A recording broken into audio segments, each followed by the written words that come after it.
ఆనాడు స్వర్గీయ నందమూరి తారక రామారావు గారు ముఖ్యమంత్రిగా ఉంటూ పార్టీ అధ్యక్షులుగా ఉన్నప్పుడు ఒక అరాచక శక్తి ఆయన వెంటాడి ఆయన వెంట ఉండి పార్టీని ఒక ప్రమాదకరమైన పరిస్థితుల్లో నెట్టబడుతున్న పరిస్థితులు గమనించిన మన ప్రీతమ నేత తెలుగుదేశం పార్టీ అధినేత మాన్యశ్రీ నారా చంద్రబాబు నాయుడు గారు ఆ విపత్కర పరిస్థితుల్లో ఆ వినూత్న పరిస్థితుల్లో ముఖ్యమంత్రిగా ప్రమాణ స్వీకారం చేయటం జరిగింది. పార్టీ పగ్గాలు చేపట్టడం జరిగిందని చెప్పి కూడా తెలియజేస్తున్నా. చాలామంది అవగాహన లేని వాళ్ళు, సరైన బుద్ధి లేని వాళ్ళు చాలామంది మాట్లాడుతుంటారు.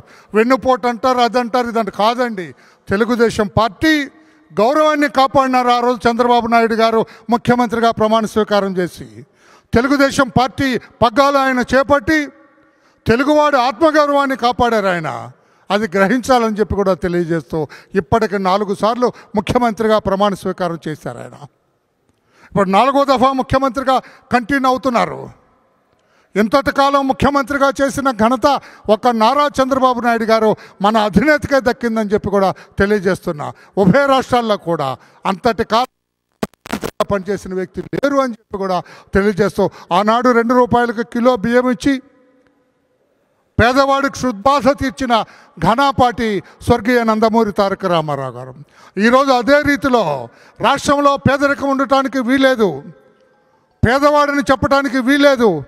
పేదవాళ్ళందరినీ కూడా ఆర్థిక పరిపుష్టి కల్పించాలన్న ఉద్దేశంతో ఈనాడు అహర్నిశలు కృషి చేస్తున్న మహానుభావుడు నారా చంద్రబాబు నాయుడు గారు. Please subscribe to Leo news for more videos.